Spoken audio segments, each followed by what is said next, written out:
J'ai combien de temps? 35 minutes. Yesterday. Oh, je dis yesterday. Faites pas attention. Ça a sorti comme ça. Bon. Bonjour à tous mes abonnés, aux frères et sœurs et aux amis. Je suis contente, j'ai reçu mon catalogue pile.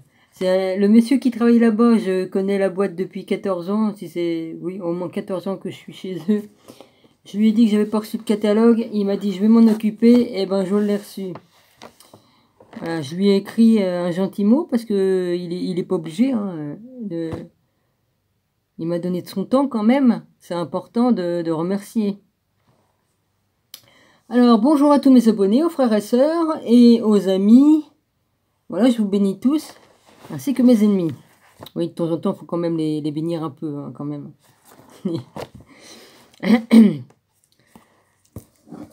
Oui, t'as qu'à tomber, toi, le truc.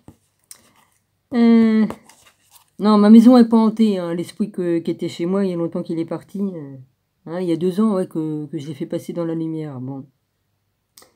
Le pendu est parti, et c'est pas plus mal, parce qu'il me faisait chier à ouvrir les portes. Quoique après, j'ai eu des voisines qui ont fait des trucs, et ça a ouvert des portes. Hein. Ils ont ouvert des portes dans... Ah oui, ouvrir des portes autrement, quoi, de faire venir des esprits en faisant tourner des trucs et des machins. Hein. Il y en a qui s'amusent à faire du Ouija, ou faire tourner des bouteilles, ou faire des trucs comme ça. Ah oui, mais ils savent pas qu'ils ouvrent des portes aussi, ça fait venir des esprits. Ah, bah j'entendais des coups dans les murs, des trucs comme ça. Et là, c'était pas des gens qui s'amusent à taper dans le mur comme mon voisin, il s'amuse à faire hein, dans le plafond ou quoi qu'il y ait. C'est autrement, hein, je vous le dis. Ouais. Enfin bref. Bon, j'ai lavé mes cheveux. La vache. Je dis la vache parce qu'ils sont tellement longs que ça demande du temps. Mais bon, heureusement que j'ai un turbo pour me sécher les cheveux. Sinon, au naturel, ça mettrait au moins 4 heures à sécher. Et encore. Bah, ils me vont jusqu'aux genoux, alors donc ça demande quand même pas mal de temps. Hein. Ouais.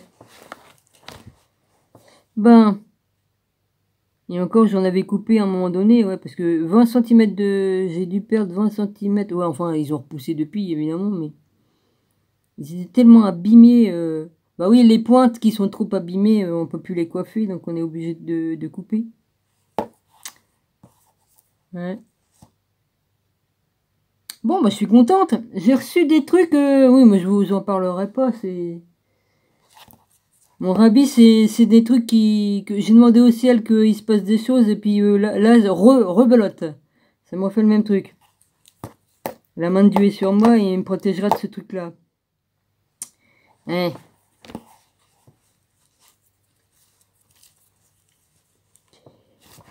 Bon, bah on va y aller, hein, les gars.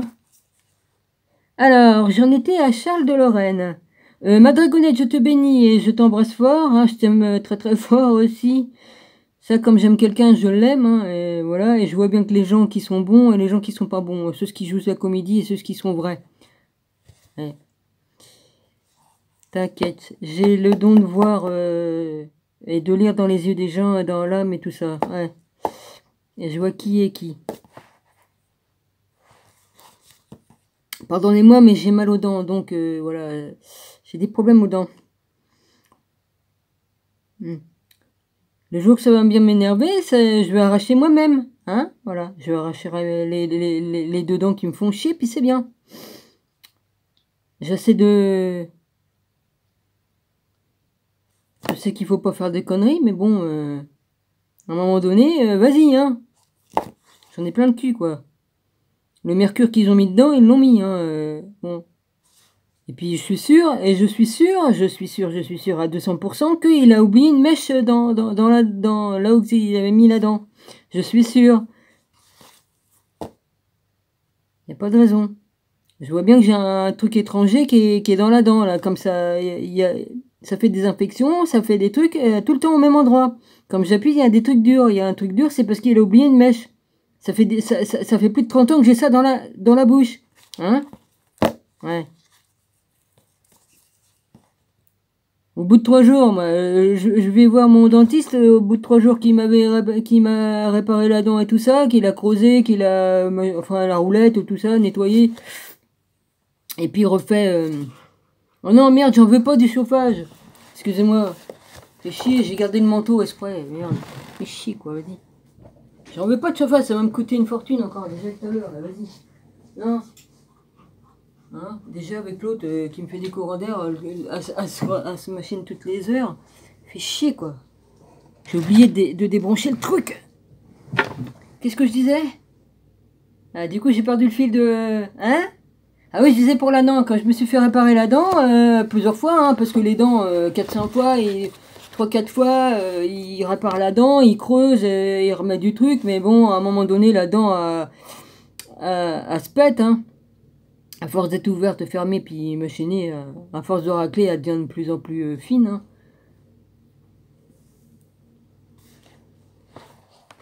Bah, le con, il m'avait mis des mèches, alors il avait mis des mèches, 3-4 mèches, je sais pas, peut-être plus, je sais pas combien qu'il avait mis dedans. Après, il les enlève, évidemment, mais le con, il en avait oublié une. Ah bah oui. Enfin, soi-disant qu'il en avait oublié une, ouais. Alors, je souffre le martyre au bout de 3 jours, je dis c'est pas normal, je vais au dentiste, il me répare ma dent, tout s'est bien passé et tout. Je dis, je souffre le martyr, j'ai été 3 jours à souffrir le martyr avec ma dent.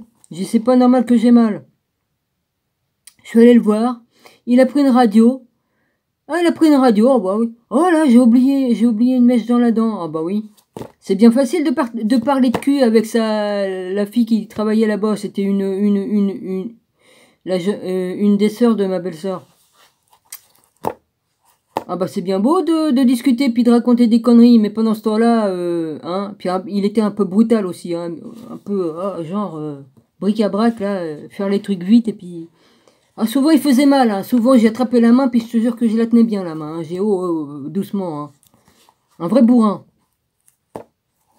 Enfin bref, il faisait tomber les trucs par terre, le sol était pas lavé, c'était crade mais crade. Oh bah il a eu des problèmes à cause de ça, hein, parce que tout le temps en train de discuter avec l'autre à raconter des conneries, bah évidemment après on n'a plus le temps de faire les pavés après, hein. Ah bah non. Et enfin bref. Je vais pas m'occuper de ce qui se passait aussi de ce côté-là, dans ma famille, avec avec la sœur de la belle-sœur, ouais. Ça me regarde pas. Bon. En tout cas, ma dent, oh, j'étais mauvais, je l'avais mauvais.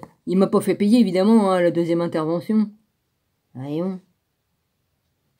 Que des conneries comme ça. On m'a fait que des conneries comme ça m'a bousillé la santé. Et là j'ai toujours des problèmes. 2 dents qui m'a réparé, j'ai une dent qui s'est pétée, là. Une fois, je suis allé acheter un gâteau, ou je sais pas quoi. Il me semble que c'était dans un gâteau. Il y avait il y avait un clou qu'on met sur les tapisseries de fauteuils. Je me demande bien d'où c'est qui venait, celui-là. J'ai eu de la chance, j'ai cassé ma dent, mais j'ai pas percé. Ouais. J'ai pas percé la langue ou quoi qu'est-ce. C'est juste la dent qui s'est pétée. Pour ça, j'ai une dent en bas qui est pétée. Alors, celle-là qui fait mal, et puis l'autre qui me fait chier depuis des années, là. Vas-y. C'est pour ça que j'ai de l'infection dans mon œil, là. Il paraissait normal comme celui-là, en étant plus petit, mais il n'y avait pas tous les fibreries qu'il y a là-dedans. Ah, je me mets à la fibre, moi aussi. Ouais, c'est marrant. Je suis à la fibre. Génial. Ouais, faut bien que je rigole un peu, hein, quand même, hein. Bon, j'ai parlé pendant 8 minutes 53 de mes petits problèmes à la con. Ouais, allez, vas-y, on y va. On y va, hein, les gars. Excusez-moi. J'ai besoin de parler, pourquoi? Parce que je suis tout le temps toute seule, et puis j'ai personne à qui parler, et puis voilà. Hein, faut bien que je parle, parce que sinon, nous, les humains, on est fait pour communiquer, hein, pas pour faire une distanciation de 3 mètres. Pour faire l'amour, ça doit pas être facile, hein. Ouais, c'est sûr, à distanciation... Hein, les hommes, ils n'ont pas le droit de toucher leur femme, ou alors faut qu'ils les touchent d'une autre façon. Ouais, parce que ils indiquent au mari, vous n'avez pas le droit de prendre votre femme de cette façon. Enfin bref, excusez-moi. Hein. Sexuellement, normalement, non, il faut qu'ils fassent autrement. Non, mais c'est du n'importe quoi. C'est de la folie, leur truc. Il faudrait peut-être que ça s'arrête leur connerie, hein, parce que ça... c'est nous qui sommes nous, on est des complotistes. On est des fous. Ah bah, je voudrais bien savoir qui c'est qui sont les fous dans l'histoire. Hein. Ouais. On est en plein film de science-fiction.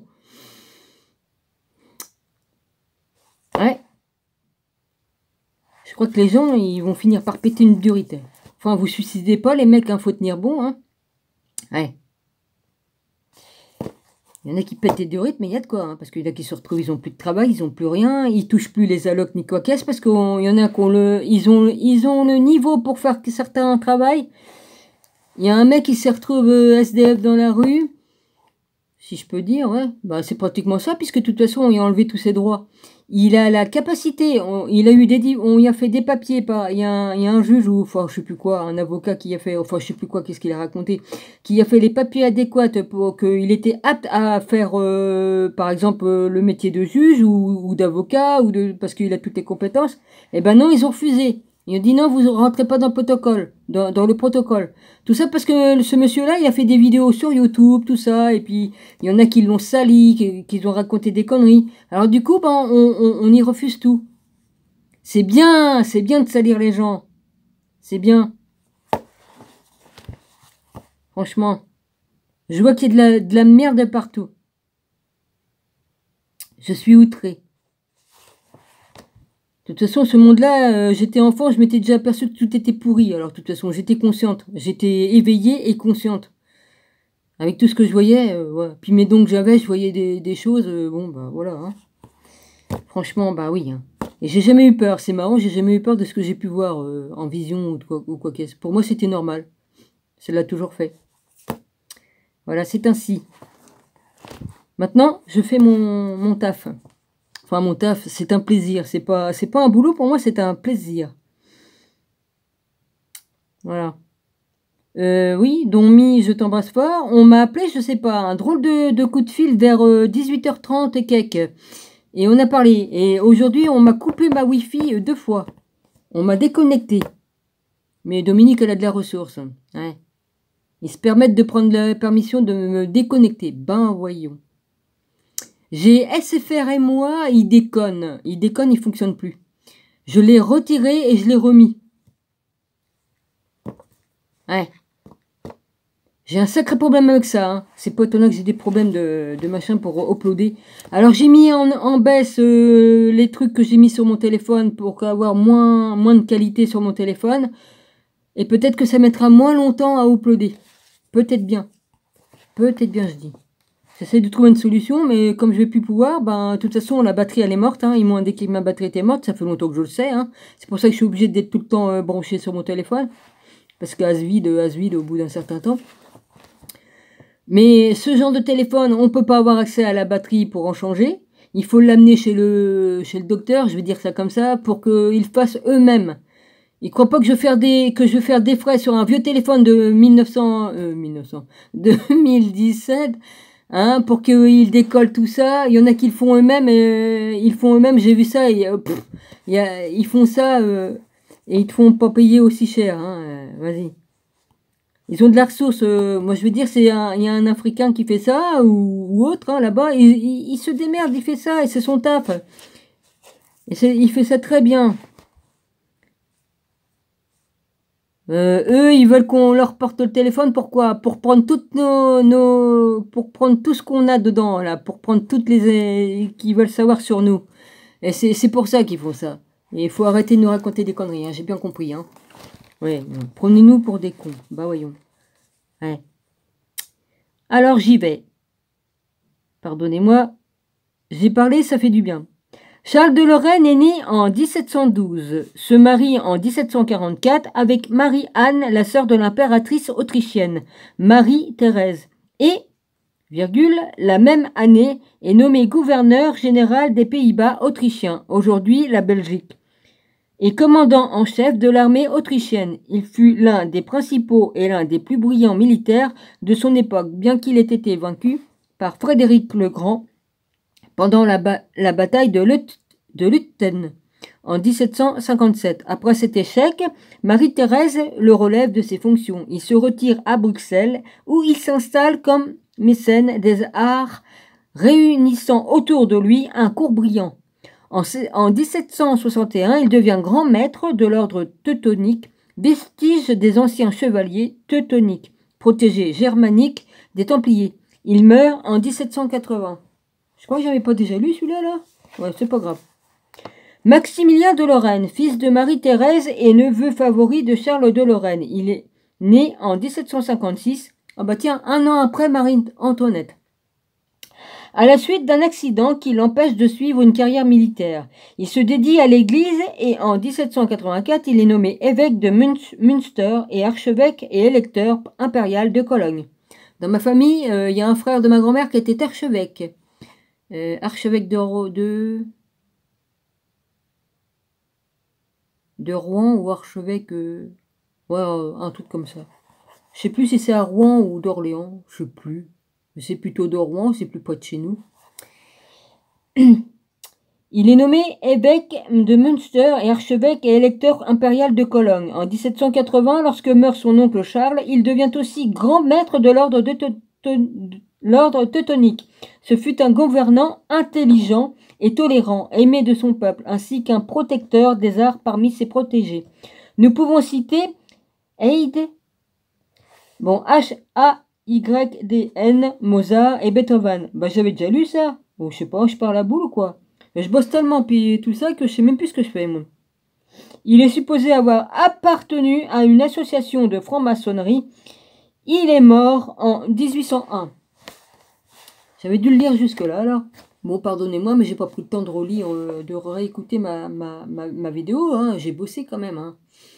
Bon. Puis, bon, je me suis dit, il faut que je me lave les cheveux, parce que j'ai travaillé dans la poussière et tout ça. Bon, vas-y, hein. Alors, Charles Nodier est né en 1780, fils d'avocat qui, avant la Révolution française, avait été membre d'un club jacobin et qui était un maître maçon très estimé. Il fut écrivain précoce et très politique. Son œuvre est très large. Il va tant... Elle va...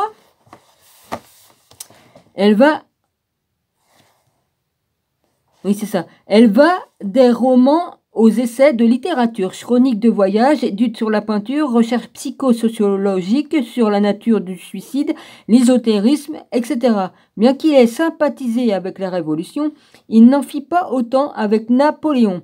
Il écrivit et publia des œuvres le destituant et complota 2 fois contre lui en 1804 et 1812. Il meurt en 1844. Victor Hugo. Il est né en 1802, fils d'un militaire de l'armée française. Il étudie à Paris et à l'âge de 15 ans, il est couronné par l'Académie des Lettres pour une œuvre de poésie. Écrivain de grande renommée à son époque par de l'histoire de la littérature universelle, il obtient le succès avec des textes comme Hermanie et Notre-Dame de Paris. Alors là, Notre-Dame de Paris, oh là là, que j'aime. Rien que le film. Je parle de la première version. Hein. Ça doit être Lolo Brigida qui était dedans. Qui jouait Esmeralda. Puis il y avait Michel Simon dedans. Ouais. Les Misérables sont sans aucun doute son œuvre majeure. Très tôt, il a été disciple fervent de Charles Nodier, avec lequel il fonde une maison d'édition en 1819. Aux côtés de son frère. En 1825, Hugo Nodier et leur épouse entreprennent un long voyage en Suisse. Du point de vue religieux, l'écrivain était un homme profondément croyant, mais il avait des idées peu orthodoxes. Il reniait la divinité de Jésus et était contre la Trinité. Oui, ça on peut dire. C'est bizarre, ça. J'ai l'impression... Ou alors, moi, je dois avoir une vie parallèle. Hein. C'est pas possible, j'ai l'impression d'avoir déjà lu. Et était contre la Trinité, en grande partie du fait de l'influence de Nodier. Il s'intéressa beaucoup aux questions liées à l'ésotérisme et à la pensée gnostique, ce qui apparaît dans une grande partie de son œuvre littéraire du point de... j'ai l'impression d'avoir déjà lu, puis j'ai respecté un peu, j'ai dit parce qu'on peut pas refuser Jésus tout en étant croyant, c'est impossible. Soit que tu crois en Jésus, ou soit que tu crois pas, mais tu peux pas... non. Si tu rejettes Jésus, tu rejettes Dieu, tu rejettes le Père aussi, le Fils, tu rejettes tout. Donc, s'il se dit qu'il est croyant, il n'est pas croyant, c'est anathème. Oui. Point de vue politique, même si sa pensée était plus complexe et même parfois contradictoire, on peut dire que ses idées étaient plutôt monarchiques. Il meurt en 1885.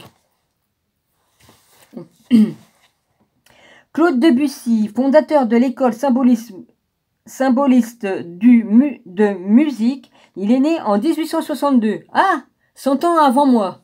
Oh la vache. Et bien qu'étant issu d'une famille humble, son génie précoce lui permet d'entrer en contact.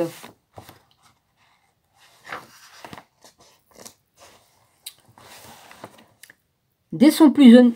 C'est bon ça, j'ai pas pris de page? Non, c'est bon.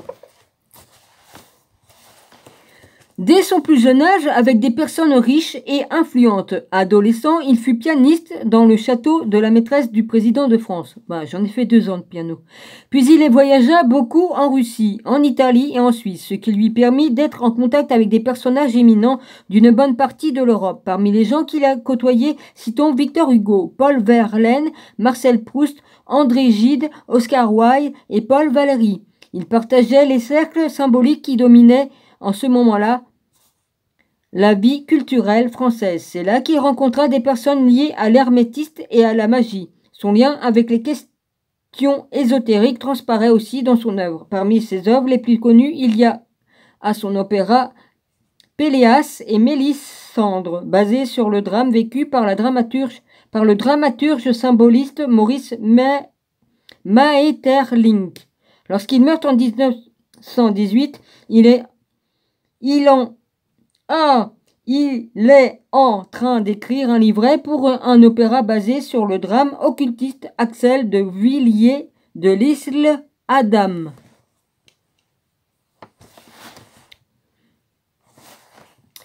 Jean Cocteau. Il est né en 1889. Ah, 10 ans avant ma grand-mère. Ah non. Attends, ma grand-mère, elle est née en 1899 ou 1889? Non, 1899. Et meurt en 1963. Personnalité artistique au visage multiple. Il aborde le cinéma, la littérature et la peinture. Parmi ses œuvres littéraires, citons Les Enfants terribles, roman, L'Aigle à 2 têtes et Orphée. J'ai tout vu. En tant que directeur cinématographique, il est surtout connu pour La Belle et la Bête. Oh la vache. Le film avec Jean Marais, la vache. Le sang d'un poète, il était issu d'un milieu proche du pouvoir puisque sa famille se distinguait en politique et son oncle était un diplomate important. Pendant toute sa vie, Cocteau ne s'éloigna jamais complètement de ses sphères influentes. Ses œuvres, en général, sont chargées d'un symbolisme obscur. Alors, 1956, c'est Pierre Blanchard de Saint-Clair. Ouais, c'est ça. L'année 1956 marque un tournant dans l'histoire du prieuré de Sion. Après des siècles pendant lesquels son action reste dans l'ombre, le prieuré est inscrit au journal officiel. Le gouvernement français utilise cette publication pour déclarer l'existence de tous les groupes, organisations et sociétés existant dans le pays. Mais le prieuré en question est déclaré,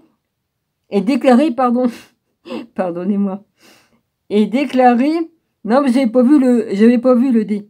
Est déclaré uniquement comme association d'études et d'aide mutuelle entre ses membres. Il est basé sur un statut qui compte 21 articles.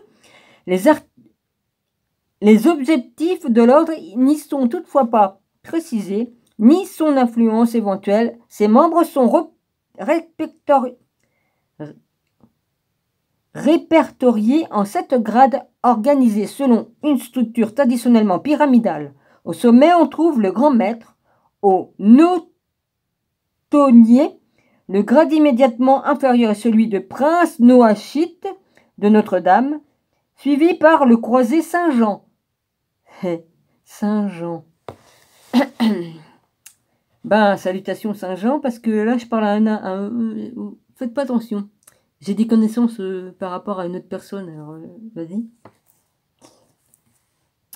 Puis nous trouvons les commandeurs, les chevaliers, les écuyers et enfin les preux. La question qui se pose est la suivante. S'agit-il réellement d'une association d'études et d'aide mutuelle entre ses membres? Ces objectifs ne servaient-ils pas plutôt de simple façade pour cacher leur véritable mission qui restait la même depuis des siècles? Protéger Là, je vous montre pas la photo, mais il y a Pierre Plantard de Saint-Clar, grand maître du prieuré de Sion, 1981 à 1984. Bon, je vais pas montrer sa photo parce que je sais pas si sa famille est encore... Vas-y, hein, bon, je vais pas avoir de problème avec eux. Bon. Alors, depuis des siècles, protéger la descendance de Jésus. Les documents qui en font référence et aider les descendants des Mérovingiens, lorsque l'occasion se présentera, à revenir sur le trône. Pour commencer à répondre à cette question, voyons cet article paru en janvier 1981 dans la presse française. Une véritable société secrète comptant 121 dignitaires. Le prieuré de Sion, fondé par Godefroy de Bouillon à Jérusalem en 1099, a compté parmi ses grands maîtres Léonard de Vinci, Victor Hugo et Jean Cocteau. Ces ordres s'est réuni à Blois le 17 janvier 1981. Le rassemblement précédent avait eu lieu à Paris le 5 juin 1956. Précédent, c'était marqué. Lorsque ce nouveau rassemblement, Pierre Plantard de Saint-Clair a été élu grand maître de l'ordre par 83 voix sur un total de 92 votes au troisième tour. Cette élection de grand maître marque un pas décisif quant à l'évolution de la conception et de l'esprit de l'ordre par rapport au monde, parce que les 121 dignitaires du prieuré de Sion sont dans l'ensemble des éminences grises des hautes sphères de la finance et des sociétés politiques ou philosophiques internationales, et Pierre Plantard est le descendant direct par Dagobert II des rois mérovingiens. Son ascendance a été prouvée légalement par les parchemins de la reine Blanche de Castille, qui ont été découverts par l'abbé Saunière dans son église de Rennes-le-Château. J'ai tout lu. En 1891. En 1956, la nièce du prêtre a vendu ses documents au commandant Roland de Stanmore et à Sir Thomas Fraser, et ils ont été déposés dans un coffre-fort à la LOL, comment qu'on dit, LLOYDS ou LIOYDS Banque Europe LDT à Londres, voilà. Je sais pas si c'est un L ou si c'est un I en majuscule après, je sais pas. Bon, cela ne semble-t-il pas trop... Aïe, va pas plus vite que la musique, Dominique. Cela ne semble-t-il pas trop fortuit qu'un simple association d'études et d'aide mutuelle élise comme grand maître, précisément, un descendant reconnu mérovingien.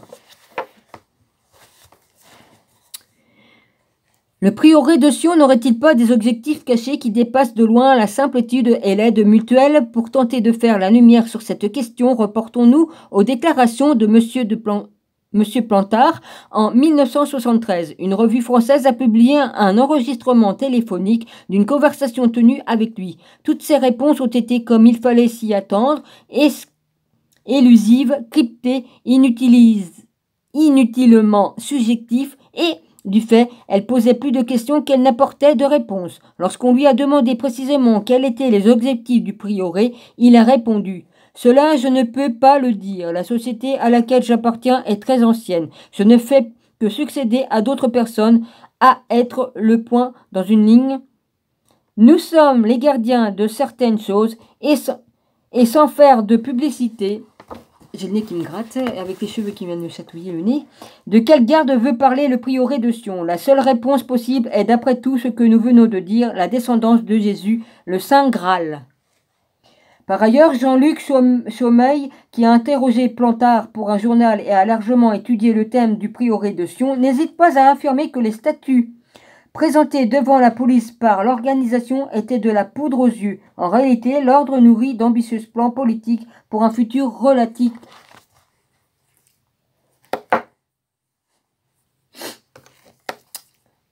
Le prieuré de Sion affirme posséder les trésors du Saint-Sépulcre.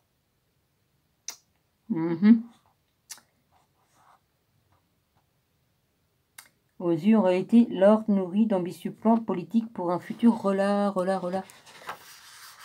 Oui, on voit une photo là, le truc là. On voit. Vas-y. Je vais y arriver à la prendre la page, s'il vous plaît. Merci.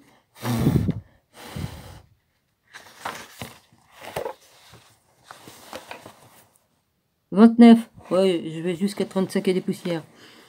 Alors, de proches, provenant proche.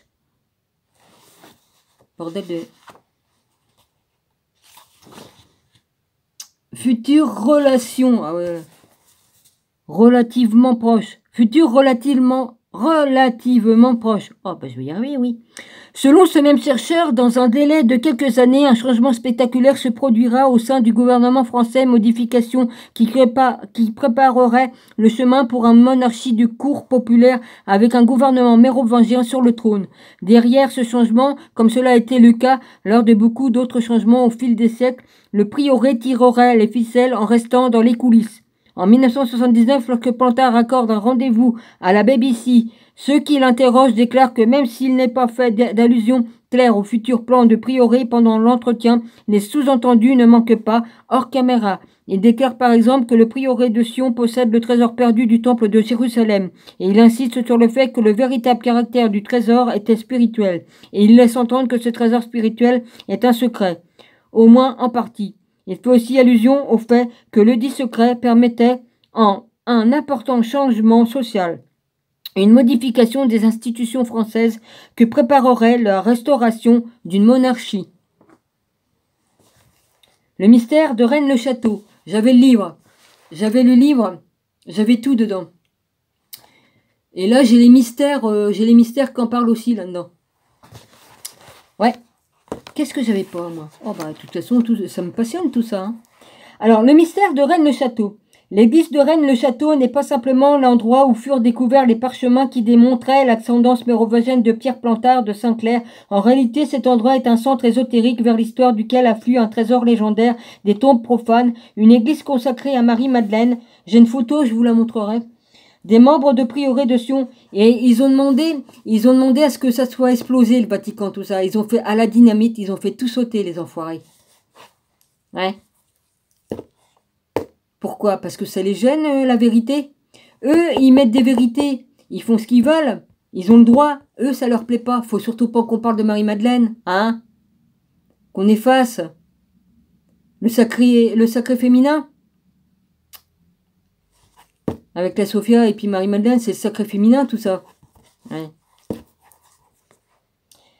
L'histoire duquel afflue un trésor légendaire, des tombes profanes en église consacrée à Marie-Madeleine, des membres de prieuré de Sion impliqués dans l'histoire, le fantôme des Templiers, une statue d'Asmodée supportant les fonds baptismaux, la possibilité qu'on y trouve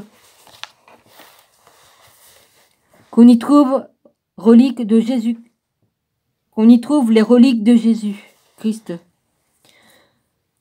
Rennes-le-Château est une petite bourgade perchée au-dessus d'une montagne escarpée dans la région française de Razès, R-A-Z-E-S, à environ 5 km de Couissat et 40 de Carcassonne. C'est là qu'un curé appelé Bérange Saunière y arriva en 1885. Son église avait été consacrée à Madeleine en 1059 et elle se dressait sur une structure visigotique qui datait du VIe siècle. Lorsque Saunière arriva, le temple était en mauvais état. En 1891, le prêtre décida d'entreprendre des travaux de restauration. Pendant les travaux, il ôta la pierre de l'autel qui était posée sur 2 colonnes qui se révélaient être des espaces vides. Et à l'intérieur de l'une d'elles, le prêtre découvrit 4 parchemins conservés dans des tubes de bois cachetés. 2 des parchemins étaient des généalogies relatives à la dynastie mérovingienne, l'un datant de 1244 et l'autre de 1644. Les 2 autres parchemins avaient été rédigés aux alentours de 1780 par l'abbé Antoine Bigoud, curé de Rennes et chapelain de la famille aristocratique des Blanchefort, dont les ancêtres avaient été liés aux Templiers. Bertrand de Blanchefort, grand maître des chevaliers de l'ordre du Temple, présida les moines guerriers au milieu du XIIe siècle. J'ai encore 1 minute. Les 2 parchemins qui dataient de l'époque de Bigoud semblaient être en principe des textes pieux en latin, extraits du Nouveau Testament, mais cette hypothèse n'était pas concluante. Les messages contenus dans l'un d'eux étaient vraiment mystérieux. Bon, bah, je continuerai. C'est vraiment mystérieux. Voilà. Les phrases étaient reliées les unes aux autres de façon incohérente, sans espace, et un certain nombre de lettres avaient été ajoutées sans raison d'être. Dans le second parchemin, les lignes semblaient avoir été coupées sans critère particulier. Voilà. Soyez tous bénis, je vous embrasse tous.